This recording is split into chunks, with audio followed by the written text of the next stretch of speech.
कि ऐसा नामांकन करिए कि नामांकन से ही भाजपा की हवा टाइट है। करीब 400 पार होता है कि एक बार फिर आ गया तो डीजल पेट्रोल का दाम 400 पार कर देगा। तब इनका भाषण बदल गया, समझ गए कि हार रहे हैं।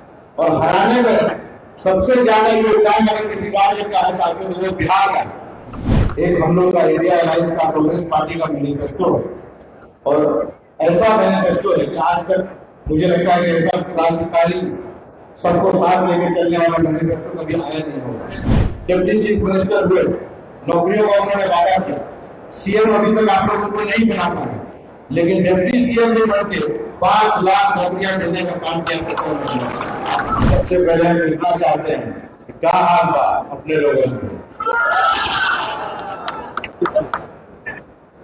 यूं तो हम 10 दिन से वाराणसी घूम के इस नामांकन का न्योता सब लोगों को दे रहे थे, और हर जगह कहते थे कि ऐसा नामांकन करिए कि नामांकन से ही भाजपा की हवा टाइट है। साथियों, आज हम लोगों को करके दिखा ये भाजपा वाले हमको बारी बारी बुला रहे हैं और अपने पत्रकारों को भेजते हैं जब यही पूछना कि बाहरी है। तो हम उनसे कहना चाहते हैं, देखो हमको जो गाड़ी भेजे हो हमारी जगह नारायणगंज की जनता के दिल में 10 दिन हम ना के घूमे यहाँ, और मुझे लगता है कि कम से कम 40-50 हजार लोग मेरे नामांकन में 9 बजे से सुबह 9 बजे से लोग आना जाना चालू है, और अभी भी मुझे लगता है इस मैदान में 15-20 हजार की भीड़ अभी भी उपस्थित है। मैं क्या बोलूं आप लोगों को, बस धन्यवाद करना चाहता हूं।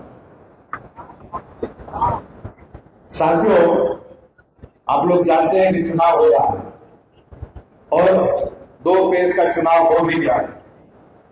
पहले फेज में वोटिंग परसेंटेज कम रही, मोदी जी उसके पहले बड़ा अपना भाषण दे रहे थे, कुछ कहते थे 400 पार। तो 1-2 बार हम भी नहीं समझे कि क्या है 400 पार।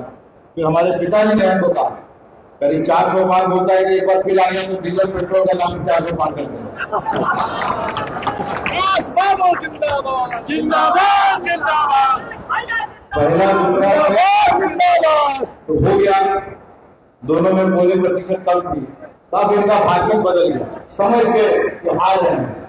और हराने में सबसे ज्यादा योगदान अगर किसी राज्य का है साथियों तो वो बिहार का है। बिहार से इनकी हवा बदली हुई, और उसके बाद महाराष्ट्र का है, झारखंड का है, और दिल्ली का है। सबसे ज्यादा कंट्रीब्यूशन आप लोग का। सब लोग कहते हैं कि बिहार में किसी को राजनीति सिखाने की जरूरत नहीं है। बड़े से बड़े राजनेता से ज्यादा राजनीति गांव में लोग समझते हैं और जानते हैं। खैर, ये जो चुनाव होता है ये किसी नेता और कार्यकर्ता का पर्व नहीं है साथियों।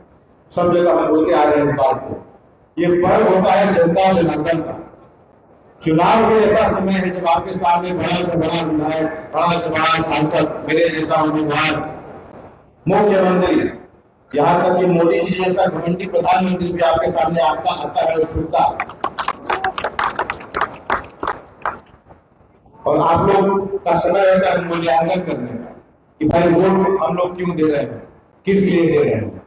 यहाँ मौजूद हम समझते हैं कि सब हम लोग के समर्थक लोग, तो आप लोग हमको समझाना चाहते हैं कि यहाँ से जब अपने गांव घूमेंगे आप लोग रहोगे, ये चीजें लोगों को समझाएं। एक हम लोग का इंडिया अलायंस का कांग्रेस पार्टी का मैनिफेस्टो है, और ऐसा मैनिफेस्टो है कि आज तक मुझे लगता है कि ऐसा क्रांतिकारी सबको साथ लेके चलने वाला मैनिफेस्टो कभी आया नहीं होगा। क्या आप लोग जानते हैं कि हम लोगों की मैनिफेस्टो में है कि अगर इंडिया अलायंस की सरकार बनती है कांग्रेस पार्टी के नेतृत्व में, तो हर एक गरीब परिवार, राहुल गांधी जी कह रहे हैं, खड़गे साहब जी कह रहे हैं, और इंडिया अलायंस के लीडर्स कह रहे हैं कि हर एक गरीब परिवार को अगर इंडिया अलायंस की सरकार बनती है 4 जून को, तो 1 लाख रुपया साल में हर एक गरीब परिवार को सरकार देने का काम करेगी। जान लीजिए अगर नहीं जानते, और इसको फैलाएंगे। और ऐसा हम लोग क्यों कह रहे हैं, आप लोग को बड़ा अटपटा लगता होगा कि फिर कोई चुनावी वादा आ गया, जैसे मोदी जी ने कहा था 15 लाख सबको दे देंगे। ये वैसा वादा नहीं है, ये कांग्रेस पार्टी का वादा। कांग्रेस पार्टी किसकी पार्टी है? आप सभी लोगों के दादा और दादा खुद हम लोगों की पार्टी है। और आप लोग जानते हैं, हमसे बेहतर तरीके से जानते हैं कि जब कांग्रेस पार्टी कोई वादा करती है तो पीछे नहीं हटती। क्या कभी आजादी से लड़ाई से लेकर अब तक क्या कभी ऐसा वादा कांग्रेस ने किया जो पूरा नहीं किया? बोलिए, हम जानना चाहते हैं आप लोगों से। क्या कभी आप लोगों ने सवाल उठाया, जैसे अभी सवाल उठता है वैक्सीन पर? कांग्रेस की सरकारों में पोलियो और अन्य बीमारियां की जो वैक्सीन बनी, कभी इस देश में सवाल उठा कांग्रेस की सरकार का वैक्सीन पे कभी कहा? लेकिन अभी गांव बहनी में चर्चा है ना कि फलाना बाबू मर गए, फलाना यह लड़का मर गया, आए तो गाँव के लोग बोलते हैं कि कोरोना वाला वैक्सीन दिया था इसलिए मर गया, और बहुत लोग मर रहे हैं। ये एक विश्वसनीयता होती है पॉलिटिकल पार्टीज की लीडरशिप। जैसे हमारे भाई साहब तेजस्वी यादव जी बिहार में डिप्टी चीफ मिनिस्टर हुए, नौकरियों का उन्होंने वादा किया। सीएम अभी तक आप लोग सबको नहीं बना पाए, लेकिन डिप्टी सीएम भी बन के 5 लाख नौकरियां देने का काम किया सरकार ने। ये कि आप किसी के ऊपर विश्वास करें। और दूसरे में मोदी जी ने 2 करोड़ नौकरियां, 15 लाख कहाँ है? 20 करोड़ नौकरियां मिलनी चाहिए थी ना 10 साल के हिसाब से। 15 लाख हमको तो नहीं मिला, आपको तो मिला किसी को? अभी हम 32 साल के हैं, जुलाई में 33 हो रहे हैं, 2013 से सुनते आ रहे हैं।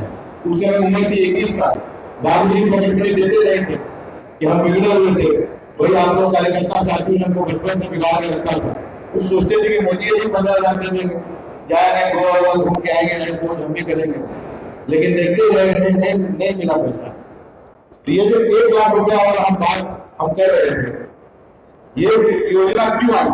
ये योजना इसलिए आई है कि मोदी जी 2 करोड़ रोजगार हर साल युवाओं को तो नहीं दिए, लेकिन देश के 22 पूंजीपतियों का उन्होंने 16.5 लाख करोड़ रुपए बांट रखे। ये पैसा किसका था? टैक्स पेयर्स का, गरीब जनता का। सही था, खुशी शादी में। तो किससे पूछ के किया? इस धर्म के मालिक के आंकड़े बना, तो मोदी जी ने किससे पूछ के 16.5 लाख करोड़ रुपया प्राप्त कर दिया? तो उसी के एवज में हम लोग कह रहे हैं कि इतना ही पैसा इस देश के गरीब जनता को हम लोग देने का काम करेंगे। जो पैसा गरीब जनता का ही है, सरकार के पास टैक्स के माध्यम से आता है।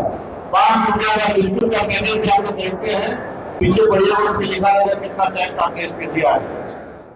तो 5 रुपए के बिस्कुट के पैकेट से लेकर के और जो 8.5 करोड़ का विमान मोदी जी ने खरीदा है, सब चीज पे टैक्स लगता है। और उन्होंने 1 नहीं 2 विमान खरीदा है, दोनों मिला के 17,000 करोड़ का विमान अपने लिए खरीदा है। तो ये बात है कि हमारे मैनिफेस्टो। दूसरा, जो बेरोजगारी है, जैसी बेरोजगारी युवा साथियों के बीच आज भारत देश का आजाद भारत के इतिहास में इस प्रकार की बेरोजगारी कभी हम लोगों ने नहीं देखी। तो हम लोग कह रहे हैं कि हर एक युवा साथी जो हमारा ग्रेजुएट है, यदि ग्रेजुएट है तो उसको हम लोग गारंटी इंटर्नशिप प्रोग्राम में लगाने का काम करेंगे और साल में उसको 1 लाख रुपए कम से कम मिलने का काम है। तो नौकरी उसको की शुरुआत गारंटी के रूप में सरकार उसको देगी अगर ग्रेजुएट होल्डर है। बाकी जैसा काम करेगा उस हिसाब से अपना आगे बढ़ेगा जिंदगी में। जैसे बड़े लोग, बड़े घर के लड़के जब मैनेजमेंट वगैरह पढ़ाई करेंगे तो उनको इंटर्नशिप मिल जाती है। 26 वर्षों में 17,000 से अधिक डॉक्टर बना चुका बिहार एवं झारखंड के छात्रों एवं अभिभावकों के बीच सर्वाधिक विश्वसनीय एवं लोकप्रिय संस्थान गोल, नेशंस लीडिंग इंस्टीट्यूट। हमारा विश्वास गोल के साथ